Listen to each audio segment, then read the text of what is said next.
All right, the lineup is back. By the time this is dropping, the window for the Lexus Pipe Pro presented by YETI will have opened, and the 2024 WSL Championship Tour season will have commenced.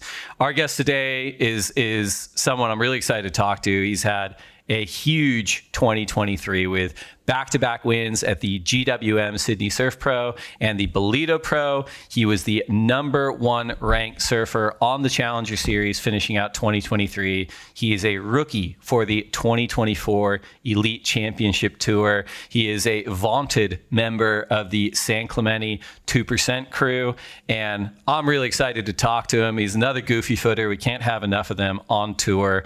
San Clemente's very own Cole Houshmand. Cole, thank you so much for coming on the podcast. Thanks for having me, Dave. Yeah, it's I feel like a long time coming, but stoked to make it on and chat with you. It is a long time coming, man, but I'm stoked. We're both here in Hawaii. We're not actually in the same room, but that's okay. You've been here for a little bit, right? And there's been plenty of waves. So what's been your experience so far on Oahu? Yeah, I came at the end of last year, like November, December, for almost a month, and just kind of came early, tested some boards, hung out, and then got back here about a week ago and just been surfing, testing some more boards. My coach Luke is now here, so yeah, it's been fun just kind of getting back in the swing of things and preparing for the comp. I'm staying here at Eli Hanneman, so it's been fun. Totally. And I mean, something I'm always interested in, and probably something that you had quite a lot of experience even before you qualified, is just starting the season at the Bonsai Pipeline in kind of the prime part of the year for waves. Forecast looks like there's going to be plenty of swell for the event. It is probably the most intense lineup on the planet, even just to get waves, right, and to practice. So yeah. What is your approach coming into a season knowing, got to start at pipe? Do you go, every session I have has got to be out there, rain, sleet, shine, whatever it is, I've got to get my waves? Or are you more I know what to do when I'm out there. I know it's going to be a different environment in the heat with just one other person or two other people. My preparation is more mental and making sure I'm getting my reps on waves, even if they're not at pipe. What kind of camp do you fall into? Yeah, I'd say I'm more of a just kind of like, I don't want to push myself too much out there and get hurt or something. And I know my capabilities, and yeah, my approach is more just reps in the water and kind of like almost like not taking it easy, but kind of just easing my way into it and not forcing anything. I spent a lot of time out at pipe. I've been coming here since I was probably like 8-9 years old. So I don't feel too rushed to like be out there every session, getting every wave. It's more just like being in the water, seeing what waves I want, and kind of like knowing that when I'm in the jersey out there, I'll know like where to sit, what waves to look for. And I feel pretty confident that I'll go when it's big. So, I mean, that's kind of the biggest thing, is knowing your lineups and then just going for it. So we've seen over the last few years, and, you know, this is my 19th year at the ASPWSL, and we used to finish, you know, our championship tour season, same window every year, December 8th through 20th at Pipeline. And some years were really exciting. A lot of years, because that is generally kind of earlier in the season, we were challenged often by a lot of sand on the reef. And I think most of the informed listeners out there know that when the sand's on the reef at pipe, it can be really, really dangerous. It can close out, and it doesn't have quite the same, you know, consistency that you'd like to see when there's less sand on the reef. You've been here for, as you pointed out, a little bit of time, and you've spent some time out there. How is that situation sitting for you ahead of the event? Do you feel like the sand's cleared off the reef? Do you feel like we're in good shape looking at the forecast ahead? Yeah, it's been insane. There's been so much west swells like the last week, and there's literally no sand right now on the beach. You go down and it's like it's actually like all rocks almost. So it's really good. All the sand's kind of washed out, and the forecast it's kind of looking a bit iffy. It's been changing every day with the wind and stuff, but it looks like there's going to be waves and still some west swell. So should be good. It's kind of just play it by ear, and it changes so much over here. Just wake up and see. yeah, it's exciting. And I think this time of year is way better. I mean, I was here in December and there wasn't much pipe swells. There was one or two and there was a ton of sand on the reef. So yeah, I'm excited. It's kind of crazy to kick it off first event here. And normally people are waiting. They surf all year on the tour and then this is the last stop. So it's pretty cool that right out of the gates, it's straight in the pipe. And we're back to back, right? We've got pipe as the first event, and then we've got the Hurley Pro at Sunset Beach, which is just up the road. In advance of the start of the season, have you spent any time up at Sunset? Are there days where you're like, it's good for me to go out there and get some reps, even though that's the second event? Yeah, I'd say a lot of my focus is actually on Sunset as well, just because that wave is a lot bigger playing field and there's a lot more lineups.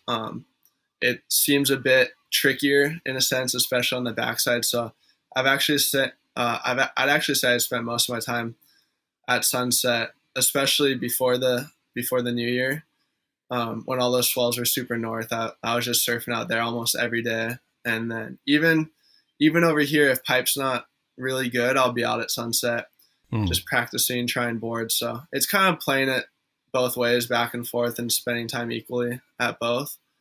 But Sunset's definitely been a priority if pipe's not firing. So, right. You mentioned your coach Luke is over here now. Is that Luke Egan? Yeah, been working with Luke Egan. Just met him over here about a week ago. But we've been talking for almost 6 months now. He's amazing. And I had the good fortune of getting to work on tour when he was still competing on tour himself. He does tend to gravitate towards like powerful goofy footers. I think, he was in Caroline's corner last year when she won the world title, and you yourself have a style and approach and a ton of strengths that really probably mirror Luke's in a lot of ways as well. Have you guys openly talked about that at all? I mean, in deciding to work with a particular coach, does it give you a lot of confidence as an athlete being like, wow, maybe he said, I can see some of my own surfing in your own, or even in your head, you're like, I'd love to surf like him and compete like him. This makes a lot of sense. Yeah, no, it's been awesome. We've had some good talks, and I've had a lot of respect for him, because he is a big goofy and he was on the tour for a long time and he's done like the stuff that I want to do. So I have a lot of respect for him, and it's pretty cool. We have the same styles. He actually reached out to me earlier in the year and wanted to work with me. So it was super cool. And then we've been building the relationship a lot, but it's rad. I was at dinner with him the other night for his birthday, and it was me, him, and Caroline, and it's like a big team goofy. So it's pretty rad. And well, I guess on the road, it'll be fun because we'll all want to go left the whole time. Yeah, no, I think you're probably right. Let's talk about surfboards. Yeah. You are one of the many surfers on tour who ride for Lost Surfboards with Matt Biolis. Matt's been on the podcast before. He was a big feature on the podcast last year because we had our inaugural Vissla CT Shaper rankings, which Lost Surfboards won, which is very, very cool. Yeah. And all those programs that have success at the elite level, it does seem like they're always running on two tracks. They're always trying to develop the very best surfboards for the very best surfers competing for world titles. They're also consistently building that next wave of talent coming up through the system. And Matt has identified you openly a few times as someone who's going to be, carrying the torch for that program moving into the CT. It must give you a lot of confidence being able to work on such proven equipment and having had such a long-standing relationship with Matt. Matt's, I don't know how he keeps track of it all. Honestly, there's at least 15 surfers on the tour, and he's making boards for all of us and half the QS. So, I mean, but that's goes to say it's like he's definitely shaping some of the best boards in the world. And it's been a really unique relationship because I grew up in San Clemente, but I didn't really start riding Matt's boards until I was 18. So it was kind of later on in my amateur career I started riding his boards. What was the reason for the switch? I'm just curious. Like, what were the conditions around? All right, I'm going to start riding for Matt now. Yeah, there's a lot of things going on. I grew up riding Cole surfboards in town, and he's a legend. And then when I was about 12, I switched over to Hayden Shapes because Vissla had a really cool connection with him with their program, and that connection grew, and I started riding his boards. And then about 18 Griffin was like, hey, you gotta try some Mayhems. Like, I want to take you in and sit down with Matt. Because at that stage, like, I mean, Matt still told me, he's like, I mean, I was like kind of not a nobody, but I was just like a kid from San Clemente, you know? And there's a lot of them, so, for sure. Yeah. There's a lot of them. And I just looked like probably this other kid to Matt. So, but Griffin brought me in and sat me down and ordered some boards. And kind of right out of the gates there, you could tell a difference in just like those boards were built for competing and high performance surfing. And just being in San Clemente, like Matt's shape boards for, you know, everyone when they come to the CT and down at Lowers. So instantly I felt the boards were magic. And kind of from there, I slowly built the relationship with Matt. You know, right away, it's like, it's hard. You think he doesn't like you, and because he's super like short sometimes. And like, but no, I love Matt. He's been like the best part of this whole thing, really, with the boards and equipment and their whole team supporting everyone. So it's been super cool. That's awesome. What's the quiver count for you in Hawaii at the moment? I think I have like 16 or 17 boards here. And they've all survived so far? You haven't had any casualties? So far, it's been a couple like minor little like cracks and dings, but all survived, which is crazy. So I have 3 board bags over here and somehow got to get them all back, or I might be leaving them here. Well, right on. We're going to take a quick break to get a word in from our sponsors, and we'll be right back. All right, we are back. This is the lineup. I am Dave Prodan here with 2024 CT rookie Cole Houshmand. Cole, we mentioned it in the upfront. You are basically the tip of the spear for this next generation of San Clemente talent, having won the Challenger Series last year, coming in as the #1 ranked rookie this year. But give us some background. Were you born and raised in San Clemente? What was early family life like? What did mom and dad do? Brothers, sisters? How did you become you? And how long have you been a part of the San Clemente community?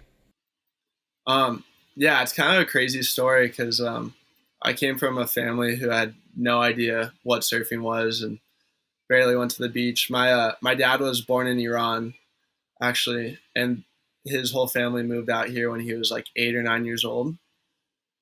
They, went to college, played soccer, met my mom, and they were living in Newport and kind of wanted to get out of that scene and stumbled upon San Clemente just kind of by luck, the farther south they went. And yeah, I kind of just ended up there and they had some friends who just kind of started going to the beach on the weekends and with their kids as well. And I was just like, Dad, I want to surf like them. I want to start surfing. So kind of just started out as like a weekend fun thing, go to the beach with our friends and jump in the water. And that was like, I was about 4 or 5 years old. And from there, it kind of just slowly took off into like, oh, like you can do contests. Like, this is cool. Like, we'll sign you up for a few, like there's like the Ocean Fest in San Clemente, and it was, sign me up for that. And it was funny, like my first comp, there's like 6 people in the heat. It was like pushing. And I thought like the placings, there was just one heat and the placings went off. Like, I thought like last, like 6th was like first because that was like the most points. Right. Yeah. I was like, yeah, that's a bigger number. Yeah. And then I think I got like 4th or 5th. I was like, oh, I didn't get last, or like, or I almost won, or like, it was just funny. We had no idea.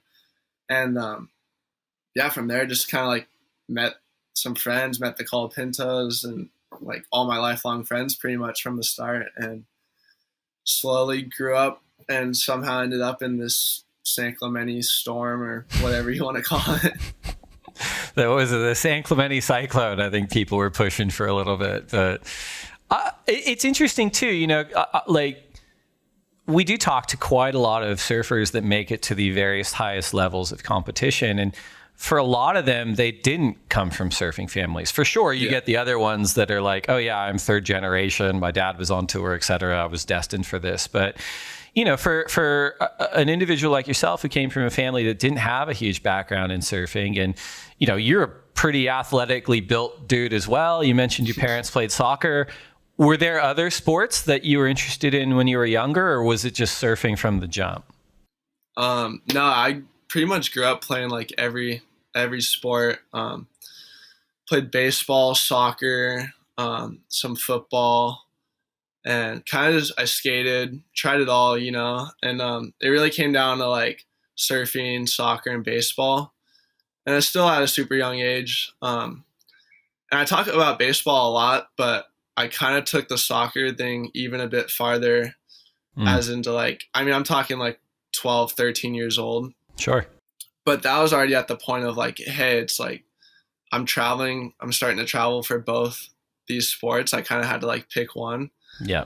And I just went with the one I loved more, which was surfing. When you're that age, you don't follow money or anything. You just want to do what's fun. And surfing was fun. And so I picked that over soccer. And yeah, that's kind of been my life since I was like probably 13 or so. What position did you play in soccer? I was midfield, like center mid and left wing. But yeah, it was fun. I was torn. Like I didn't know really. There's times where I was like, I just want to play soccer.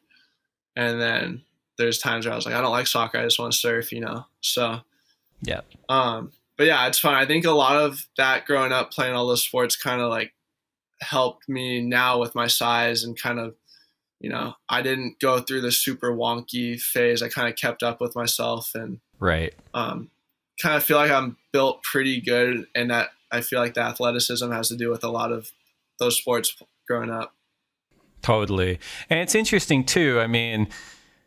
We're not the only ones talking about this. This has sort of been out in the ether for a while, but in the 80s and 90s, there weren't a lot of, bigger sized, more weight, more height surfers at the elite level. And a lot of that was due to equipment. A lot of that was due to wave riding approach. A lot of that was due to the waves that were being ridden on tour. And probably, 10 or 15 years ago, we saw a real jump with your Jordy Smiths and your Owen Wrights and your Dane Reynolds and your John Florences. Not to say any of them are giant, but you're starting to get into the spaces where it's, 6 foot plus, like 175 pounds plus. And the equipment's gotten so good and the technique's gotten so good. And I think surfers and at this level paying attention to their flexibility and their core strength, et cetera, has really made, being a bigger physique surfer not a disadvantage like it was maybe 20 years ago, but like a huge advantage almost in every condition. And it feels like you're the continuation of that in a way. Not that you can pick, what size you are or anything, but it feels like you're well suited for this time in surfing. And it feels like you're not going to have a disadvantage depending on what wave it's at or what the conditions are. Yeah, it's a trip for sure. Cause back in the day, the smaller, the better almost. And the tall guys on tour were like not even 6 feet. And now you're seeing like 6'2", 6'3", like myself. And bigger guys, like I'm 6'3", I'm 220. Okay. But yeah, and I think a lot of it has to do with the training aspect. A lot of people I think dissed it, like they didn't like it in the past. But guys like myself, like I train super hard out of the water, and I think that's why I'm able to be my size and still be agile and get low, and compete at the level. And it's I think everyone's kind of doing that. So the bigger surfers, I feel like they definitely have an advantage now, especially on tour. Look at the first 5 stops. It's Pipe, Sunset, Bells, Margaret's, and Portugal. It's like it's not a bad thing to be a big, heavy-footed surfer. So yeah, it's exciting, and it's kind of cool to be at the front of that kind of face of big surfers. Like WSL Brazil just posted this thing, and it was like Cole and Cade just knocked Jordy Smith off the biggest guy on tour or something. And it was pretty funny because like it's stuff you don't even really think about, and then you look at it and you're like, wow, like there's a lot of big guys on tour now. You're totally right though, because when I grew up, I worked at the Rip Curl Surf Center in San Clemente in high school and college, and when the Trestles CT event would come every September, it was a men's event at the time, most of the men on tour would get their quivers dropped off. So we'd get, Nathan Hedge and Bruce Irons and Mick Fanning, everyone would be coming through the shop because it was the one closest to Trestles, and they'd be like, yeah, I've got 12 chilies or whatever here. And Andy was my favorite surfer, like of all time. I was like full Andy pilled the whole time, like loved his surfing, still do. And I say that because he came in and asked for a leash one day, and I didn't even recognize him because he seemed so much taller than everyone else. And he was only, 6 foot, 180 or whatever it was. Like, he wasn't even as big as sort of the bigger guys on tour now. But at the time, he seemed like a giant to the point where I'm like, that can't be him. Like, everyone else is so much smaller. Yeah. And I do think that applies to your coach, Luke, as well. I'm sure he'd have some stories of when he was coming up being like, holy crap, I wish, I knew then what I know now about approach and stuff. It would have been different. But let's talk about your Challenger Series season last year. San Clemente, it has for decades been a hot spot for talent. It's got great waves. It's got pretty significant industry support. It has generations of multi-talented surfers. You mentioned it earlier about the San Clemente Cyclone, but that, or whether the 2% crew or whatever we're calling it, has really been a response to the Brazilian storm of the last decade or so. And for a period of time, surfers from California, surfers from Southern California were not having the same level of success that they had in the decades prior, and there were new hotspots of talent coming onto the tour. The motivation felt different, and they were really having a ton of success. It really feels like San Clemente in the last 18, 24 months, there's a very tight unit of talent, both men and women, at every level of the sport, whether it's the regional qualifying series, the Challenger Series, the CT. And that tight unit of support feels like it's lending itself to a lot of success. Is that fair from your perspective? Does it feel coordinated a little bit on the San Clemente side? And did that, if so, did you enjoy that last year on the Challenger Series, I guess is the question. Yeah, I think 100% it's correlated. At least for myself, the years prior, it was kind of like we were all best friends, but in a way, everyone was kind of on their own program and on schedule. Sometimes you stay together, sometimes you're staying with different people. And I think everyone kind of had a bit of a shocker the year prior. And then I don't even know kind of where to start, but Kolohe kind of got everyone together and kind of started like the whole 2% production stuff.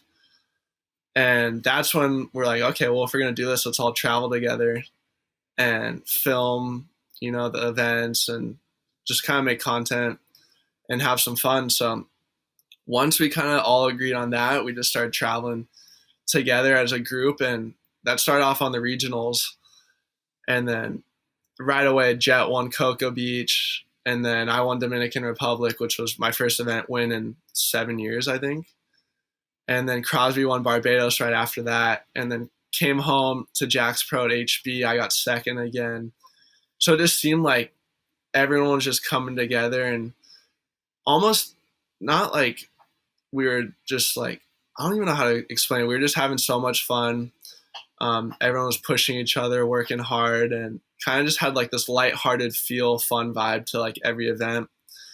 And I think we just took that onto the Challengers, and it kind of just steamrolled from there. But yeah, I can go more in depth about it. But yeah, the San Clemente's, everyone coming together was 100% the reason, I think, to all our success and all the support we had from one another. So I'm glad you called out Kolohe there as well, because, I think he's such an important figure, not even just to San Clemente surfing, but to global surfing as well. He obviously was in the spotlight from the time he was 8.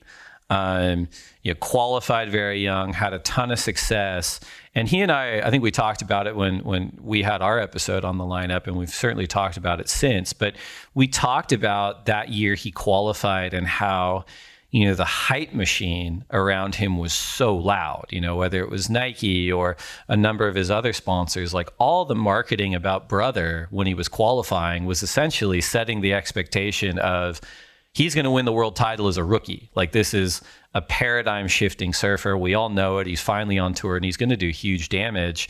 And he had, I would call objectively, a very successful rookie year. He made the quarterfinals a few times, which is a huge advantage if you are a rookie, like especially a young rookie like him. But because the market had this like world title expectation of him, I don't think they treated him very fairly, because everything that was short of that, they were like, you failed. And he's talked pretty openly about it. I'm curious, when he was organizing this next generation of talent, he's lent so much of his time and energy to supporting his community, which is awesome. If he's had any of those conversations with you guys in terms of, this is how you should approach the mental aspect of the sport. This is how you should approach, your preparation for events. This is the whole motivation part that you could argue is maybe missing from a lot of North American surfers over that period of time, just in terms of getting those results. Did you guys ever have any of those conversations? I'm just curious. Yeah, it wasn't like more so like super forward or in depth. It was almost, he kind of was just showing us in a way, and then it would come across like he would kind of like portray like what to do, and we kind of just would look to him as like almost like the father figure, and then he would kind of like help us out or give us pointers. But yeah, I mean, he probably had he had a super successful career on tour. I don't know how many years, and he finished top 5 a handful of times. And so, I mean, and the adversity he had to like go through with being like hot talent at the peak of the surf industry too, making all that money, and then go onto the tour and you re-qualify your first year and you're still getting like people kind of talking crap on you. So it's like he definitely had to go through like the mental battles, the ups and downs. And I think more so than anything now, he's kind of been showing us like how to come together as like a community and a group, and also in a way give back and kind of show like, hey, competing is like not your whole life. It's kind of like your legacy lives on past competing, and what you do to kind of grow the youth and the community and give back. So more in that sense, he's kind of been showing us like, an example of like what we want to be like when we're older, maybe. And then on the other end of that, we've kind of I've looked to Griffin a lot more on the mental side, because he's super into like the journaling, meditation. And so, yeah, it's pretty cool to kind of get both their takes. Brothers like really informative on the competing side of stuff, and also like community giving back. And then Griffin's really good with the mentals and competing and mindset. And so it's been cool to kind of have both their takes on it. And I mean, they're really like grooming us and helping us so that when we get to the stage, we have somewhat of an idea of what to do. That's awesome. And it's cool to hear that insight from you as well, because I'd imagine too, having, worked on tour basically through Brother's entire tenure so far on the CT, every now and then he and I exchange text messages, and I'm like, you're in your physical prime. Like, we're ready for you to come back. Like, there's more left in the basement or whatever. I'm texting him. Yeah. But I would imagine too that because he was such a forerunner for his own generation, and he had such a meteoric rise through surfing and was so talented, when he got onto the tour, I'm sure he was exposed to that community organization, whether it was the Australians or the Brazilians, and to a degree probably felt like, man, that's what we're missing. And it's very, very cool that he's taken that lesson and applied it to, this generation coming up, of which you're a major part of. Let's talk about the Challenger Series from last year. You mentioned that regional qualifying series, getting your first win in 7 years. You came onto the CS this last year and had a ton of success pretty early on. Can you walk us through those first few events? Snapper Rocks, Narrabeen, Bolito, etc. Yeah, it was crazy. Starting off in the regionals, I got that feeling of winning kind of that I was missing for so long, 7 years plus. And I think once I got a taste of that, I was like, okay, like here we go again. We can we can do this. It's not so far fetched. And then you go to the Challenger Series, and it's a whole nother level still. The top 80 guys in the world plus some of the CT. But yeah, I definitely carried a lot of confidence over in Australia. And you're thinking snapper, you're like, all right, this wave's a CT. It's an insane right. You're like, I should win this event more than any other event on tour. And then I went into snapper, and I actually had like the worst heat of my life.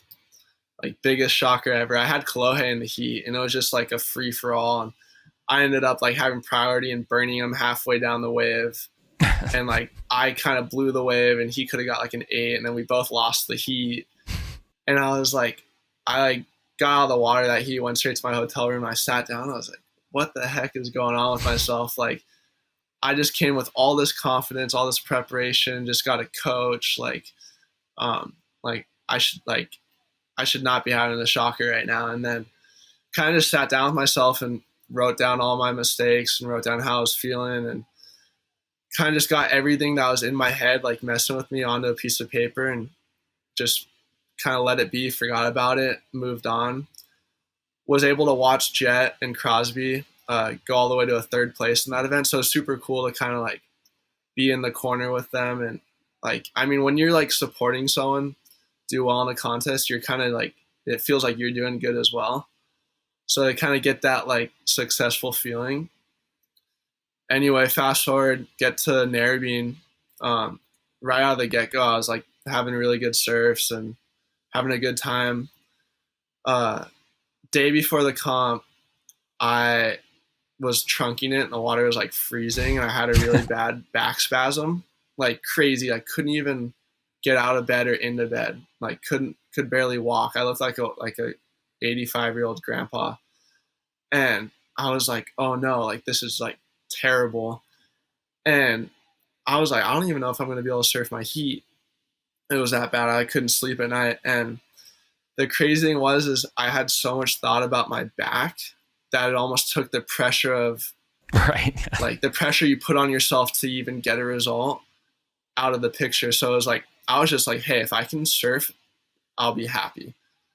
And somehow like the first heat or two, I was still in a lot of pain, but I was just making the heats and I was getting worked on. And then once I like got into the man on man, that's when I kind of told myself, I was like, all right, this is like the new event starts when it gets to man on man. Like the 4-man heats are its like own separate comp, and then man on man, you're like, all right, well, this is where kind of like make or break. You're like, get a result or you don't. And by then my back was like, I was just popping Advils and my back was like fine. I just had so much adrenaline, and I'd never made it past a 9th place finish on the Challengers. So once I made that quarters, I was like, oh, it's on. Like I could keep going. And the quarters were kind of like in like grindy conditions, and they almost ran the finals day semis when it was still like really small rights, pretty bad waves. And luckily that I had my jersey on, and Travis called me. He was like, hey, we're going to call it off. And I was like, all right. I ripped the thing off. The next day was supposed to be bombing, like huge. Then wake up in the morning, and everyone was kind of hesitant. Like they're not sure if they're going to run. It was pretty big and like just washy. It was huge. And I was like, dude, these are my conditions, like a big stormy left. And I was psyched, and I paddled out right away, free surfed. And I was like telling them, I was like, we got to run. And I just had that feeling, like when you wake up and you're like, oh, this is my day. These are my conditions. And like not being cocky or anything, but I felt good and ready to go. And they called it on and made the final, and just kind of, I don't know if I had all the good juju, but had one of the best heats of my life. And I don't think I would have pictured it any better way for me to win my first Challenger. So the injury thing you talk about, it's interesting, right? Because what's the saying? It's like, beware the wounded animal. And I think there's a lot of truth to that in surfing, just because there's so much noise, right? There's so many variables. It's the most dynamic field to play in all of sports. And as you said, you could be as fit as possible, have the best boards, be, the most talented surfer, and you get out there, and if you're out of rhythm, like things can just go haywire. And I think more often than not, like you hear about injured surfers and you almost want to write them off. But as you pointed out, a lot of times it's almost meditative when you're hurt and that's all you're thinking about, and all that noise gets quieted and you're like, I'm just going to focus on getting the next wave, doing the next turn, and making sure that I can get through this injury. And I think that bodes well for performance a lot of times too, right? Because you've cleared your head of almost everything else. Yeah, no, it's crazy. I think that was a big part of it. It was almost like a blessing in disguise. Just because, like what you said, you're like, you go from having all this noise in your head and expectation and pressure, and then you kind of have an injury and you're like, well, I don't even know if I'm going to compete now. So all that other stuff goes out the window. And you're like, hey, if I can just one heat, just surf my heat, then I'll be happy. And it, blessing in disguise, I think. And it worked out for me. But that was like the best event of my life. And then kind of steamrolled from there and into Bolito. But, and that in itself was a crazy event. So. Sure. Yeah. Not that we're advocating for anyone out there that's not injured to be like, maybe I should injure myself before this event, but I think it's worth talking about. I will say too, your final in Narrabeen provided my boat trip. We were on a boat trip for my 40th.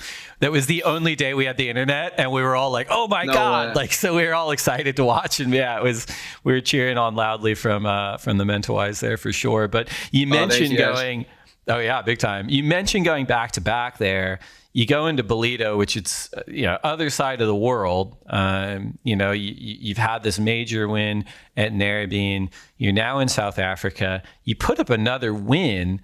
At this point, you're so far out in front on the Challenger Series rankings. I don't think it was confirmed until a little bit later in the season. But does your approach do I guess psychologically, do things start changing for you at that point where you're like, oh, wow, like it's mine to lose now. And I went into the season hoping for the best, and now I'm in the driver's seat. Like, did your approach to events change? Did your conversations with your sponsors change? Did your, personal kind of life change when you're going, man, I might be on the CT in 2024? Yeah, it was crazy. It all seemed to happen so quick too.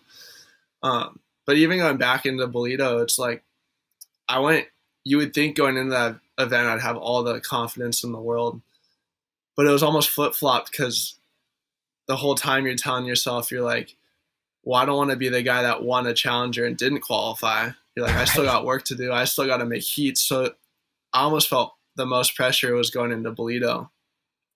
In that first heat, I had like the shakiest legs ever. Like, couldn't feel my board. It was crazy. I squeaked through the first heat, and it was kind of like just this weight off the shoulder. And I was like, okay, like, it's good. I made a heat. Like, all right, we can go from here. But it was pretty rad. Even after every heat win in Bolito, I had people come up to me like, oh, congrats on qualifying. And I was still like only in round 2 or 3. Right. It's like a jinx at that point. Yeah. Right. Yeah.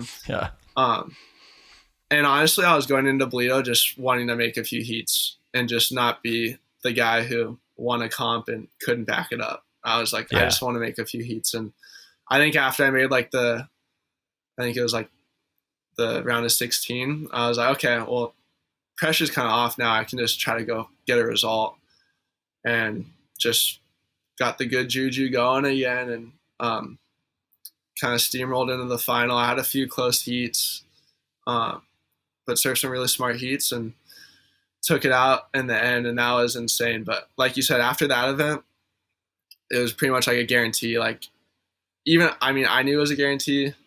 Everyone was telling me it was a guarantee, but there's always like a small part of you that's like, well, what if everyone gets like 20,000 points this year and the cut's super high? Right. Yeah. Right. Yeah. You're like, I don't know. Or what if like I do something silly and they like take away points? Like, I was just like, until they announced it, I was like trying to tell myself, I was like, it's not over yet. Because you never know like what happens. And I'm super optimistic. So I was just kind of like cruising, but it was weird. It's like you win 2 events, you're pretty much on tour, and you still have 8 months until the first event and the rest of the season of the challenges. And you're like, in a way, it's so easy to like take your foot off the gas. Right. And just cruise and be like, well, it doesn't matter if I lose first heat. Like, I'm on tour, like, all good. And I think I did feel like a little bit of that.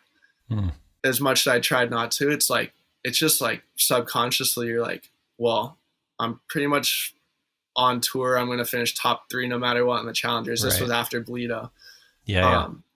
And you're just kind of like, well, like, what now? Like, and in a way, I think I subconsciously like took my foot off the gas. Looking back, I'm like, well, why didn't I try to win 3 events or 4 events? You know, when in that moment I was like, oh, okay, like, I'm cruising.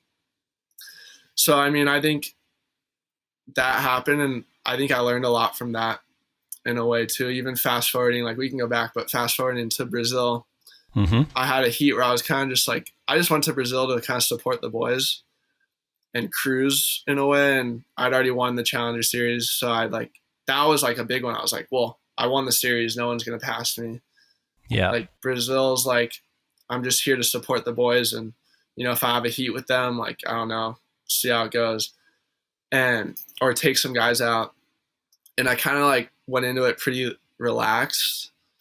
And I lost second heat, in a heat that was super close with some mixed opinions. And that kind of just like kicked me in the butt. And I was like, why am I just like over here if I'm not going to give it my all?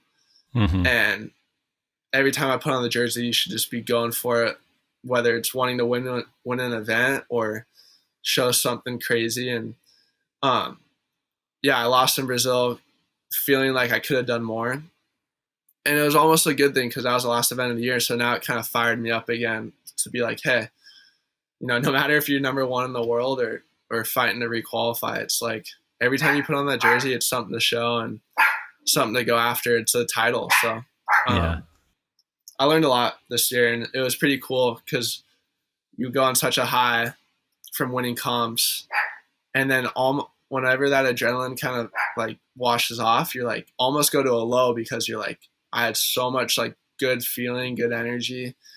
I was doing so well, and it's like back to normal life. And you're like, well, what's going on now? It's like putting on the jersey again. So I learned a lot, and I had a lot of fun. So awesome. We're going to take one more break to get a word in from our sponsors, and we'll be right back. All right, welcome back to the lineup. I'm Dave Prodan here with San Clemente's Cole Houshmand. You were listening to this, and the opening event of the 2024 WSL Championship Tour season, the Lexus Pipe Pro presented by YETI, has already commenced its window. These heats may be in the water. And in that last segment, Cole, we talked about that motivation and you know, swings and roundabouts and things that go up and things that go down. And you were talking about how heading into Bleedo after winning there, being on the Challenger Series, was the most nervous you'd felt in quite a long time. And it reminded me similarly, you know, Andy said this, you know, years ago before he passed, and he said something about winning world titles. And he said, everyone in the world wants you to win your first world title because you're the underdog. And he goes, everyone. He goes, your competitors, you know, your sponsors, people at home, etc. He goes, the second you win, you have a target on your back. And he goes, yeah, you're still going to have your support, but now you're the target. So people want to take you down. And it sounds like there was an element of that when you're heading into Bleedo where you're like, I don't want to go from winning to getting knocked out right away. Everyone else on tour is looking at you as the qualification target at that point. But you pulled through, you won the Challenger Series, which not only is a huge accomplishment in its own right, but really helps your seeding heading into the event. There's a huge difference between coming in as the number 1 CS seed and the number 10 CS seed because it informs who you're going to draw amongst the world's best surfers in these events. And if we're looking at your round 1 heat at Pipe, which again, by the time people listen to this, you may have already surfed, but you have drawn, I had it a second ago, you got Ethan Ewing and Jackson Bunch in your heat. Sick. Do the surfers on tour rattle you in either direction? Do you look at these heats and you go, okay, I should be dominant in this heat, or okay, this is going to be a challenge because this surfer is so good? Or do you just approach every heat the same where it's like, these are the world's best surfers, I have to be on my best if I want to win, I'm just focused on myself? Yeah, I think there's an element of both. Mm, It's easy to be like, oh, this is an easy heat, or oh, this heat's stacked. And I think I've learned to just kind of have more of a neutral mindset. And the biggest thing I think I took away from last year is like, you're surfing against yourself. Like, surely there's other guys in the water, priority. And even that, it's like you're surfing against yourself and your own ability. So if you kind of paint that picture, it kind of like eliminates the who you're up against in a sense, because my hardest heats used to be the ones where I was like, oh, this is an easy heat. Like, I should smoke this heat. And then mm, it kind of takes off the edge in a sense, or the hunger. And then some of my best heats have been against the best guys, because you have to perform, and you're like, well, I have to drop 15 points probably to make this heat. right. And so if anything, I just learned to kind of have a neutral mind and know that, hey, I'm surfing against myself and my own ability. So, but it's exciting. It's like I now get to compete against guys who I idolized and grew up watching, and was getting autographs on at the beach when I was 10 years old. So, in that sense, it's pretty cool. But I think if you don't believe you can't take them head on, then it's not really worth it. So I believe I came onto the tour at a good time where my mindset is pretty strong, and knowing that, given the opportunity, like, I can go head to head with all these guys. Right. And you have had exposure to that level, right? You have competed as a wild card at the CT level. Yeah, I did the surf ranch, which was like, it's it's still a CT, but it's kind of it's a different format and playing Sure. field. So, but a lot of guys talk like that. They say it's the most pressure they feel in any event, because you're given the opportunity. Everyone has the opportunity, and you get a certain amount of waves. So it's pretty cool. That No, was my there's first CT nowhere to event. hide, right? Like Nowhere it's to like hide. Yeah, the waves yeah. coming. I've never been so scared to miss a wave. Right, yeah, that's right. It's so funny. But yeah, I've had exposure there, and Triple Crown back in the day, and on the Challenger Series, you're up against some of the guys on the CT. So um, yeah, I feel pretty well prepared, and just more excited to kind of showcase. Totally. And historically, there's been kind of, we're overgeneralizing here, but kind of two general tracks for professional surfers. There's the competitive lane, and then there's the free surfing lane. I'd argue in 2024, the most valuable surfers, they kind of have to do both. Yeah. And, last, you guys released, I think a month ago, the 2% crew released a film, Smooch, which was directed by, Cole and Jacob Vanderwerk. And you had the introductory part. Can you talk to us both about, participating in that film, and then just how you balance the free surfing, if you do, that is, how you balance, free surfing as a professional surfer versus competition surfing? Yeah, it's a crazy balance. It's so easy to get sucked in either direction, especially when you're competing so much. It's so easy to get sucked into like the just make your waves, get the score, like just surf safe in a sense. And like on the QS, that's pretty common, and it's easy to take that mindset and just surf like that in your free surfs. But I think I've always had this thing of, I want people to be able to watch me free surf and enjoy that as well, and be Mm-hmm. like, wow, this guy rips. Not just, oh, this guy can win heats or win comps. Like, this guy has good style. He can rip. Like, I want to watch him free surf. I want to watch his movies. And that's been a big inspiration for me, and to try to do both, and not just get sucked totally into the competing side. And I think Mm-hmm. the people I'm surrounded by too. I mean, look at Griffin. Like, I want to watch Griffin free surf just Of as much course. as in the jersey, and Yep. even Crosby and Jet and those guys all have like the talent to like just go make movie parts and then go win a comp. And so being surrounded by that has been pretty rad. And yeah, it's a good balance, because no matter what, competing or not, you want to get better at surfing. Mm. And free surfing is kind of where you find the love for it too, I feel like, in a sense, and go surf good waves. And so it's finding that balance and having fun, and kind of, yeah, I don't know. I've always just wanted people to enjoy my surfing for what it is, and even outside the jersey. So For sure. And I think what I like about it just as like a surf fan in 2024, and this wasn't the case when I started, you'd have, the championship tour be the world's best surfers. They didn't always, or some of them maybe never, did their very best surfing on tour. They would do it free surfing. Yeah. They do it in videos. And I think for a variety of factors in 2024, the surfers that succeed on the championship tour are essentially free surfing in their heats. They're doing their best surfing, and it's cool that's been bridged, because that's the most exciting thing. And it's cool that people are encouraged to let it all hang out, like surf as hard as you can, because if you don't, there's another 35 men in the draw that are going to. Yeah, and that's crazy. It's you always say you want to surf in a jersey how you free surf. You're Sure. Like, if I just surf this heat how I free surf, I'm gonna get tens, or and it's so much easier said than done. But you watch at that level, and it's like that's what the best guys in the world are doing. The Philippes, Griffin, John, Gabby, and that's where the level's at. So it's pretty cool to see, like, hey, there's no holding back, and you got to go for it. And I think it's doing your best surfing in the heat is some of the most rewarding stuff, because you have to go for it, and it's stuff you sometimes wouldn't do in a free surf. So right.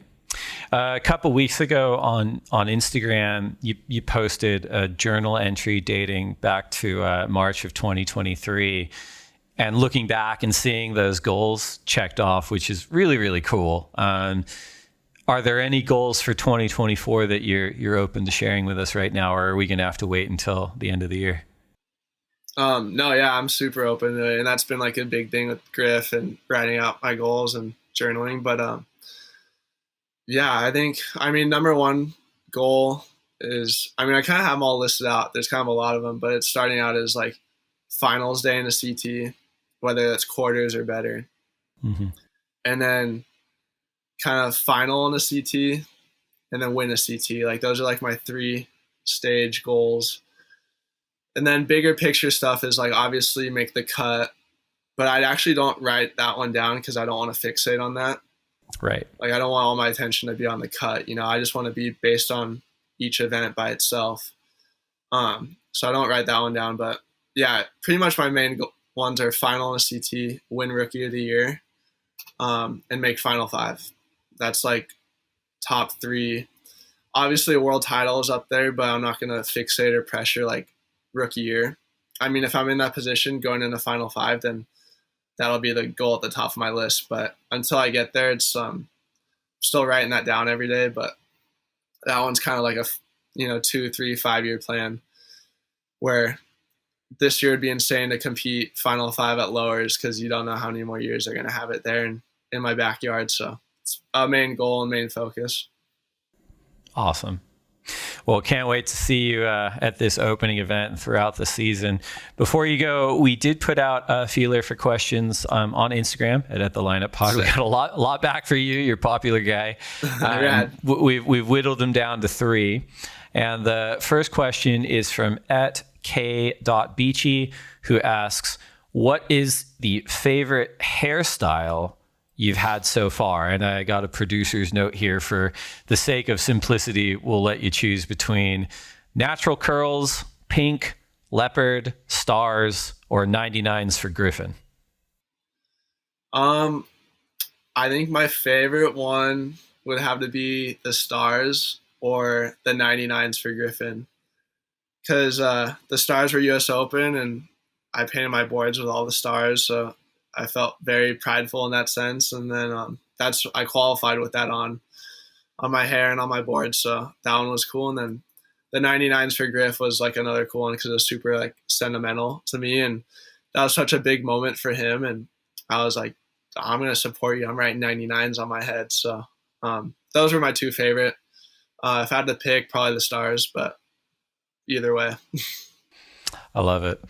Second question is from @DanJC264, who asks, should there be a formal, quote, Challenger of the Year award for finishing number 1 on the Challenger Series? I've got an answer for this, but you go for it. Yeah, I think there is an award. I got an award ceremony I got an award ceremony in I think like 2 days, and I got to give a speech. So yeah, it's pretty cool. I actually like was going over to Griffin's house a lot, and I would see his QS winning trophy, and it's like a mini world title one. I was like, I can't wait till I have this thing. So yeah, there's an award for that, and I'm stoked. I didn't really think about it all year, but now I'm here, and it'll be fun to receive it in front of everyone. Yeah, and absolutely, there should be an award. There is an award, and it's a huge accomplishment. And so I'm excited for that one too. Third question is from @Dave Chromo, who says, stoked power surfing is back.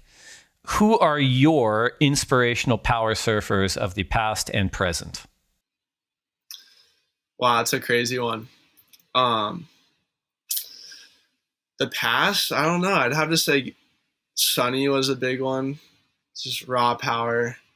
Now I'm watching old clips of like Luke Egan. It's been pretty cool. And Mark Akalupo. Those are like probably my 3 from the past. And then newer, I'd say even guys like, old school Jordy was like my favorite growing up, watching that, just like raw power, and because he was such a big guy.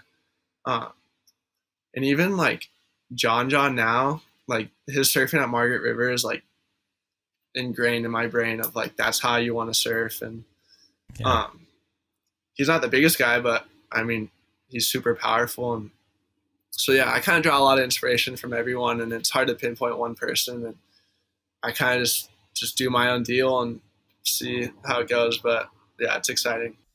It's a good answer. The John one at Margaret River, I'm glad you brought that up. That came up at dinner last night, and someone made the comment. They said, yeah, John's one of the most universally respected surfers on the planet right now. And they said the 2 primary waves that people think of with him are obviously Pipe, where he grew up.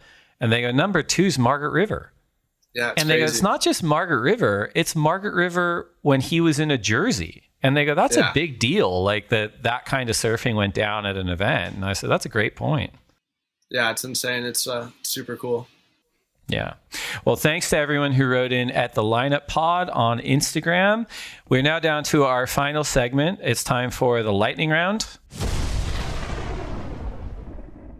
So we have 10 questions for you to answer as quickly as you can. Oh, no. All right.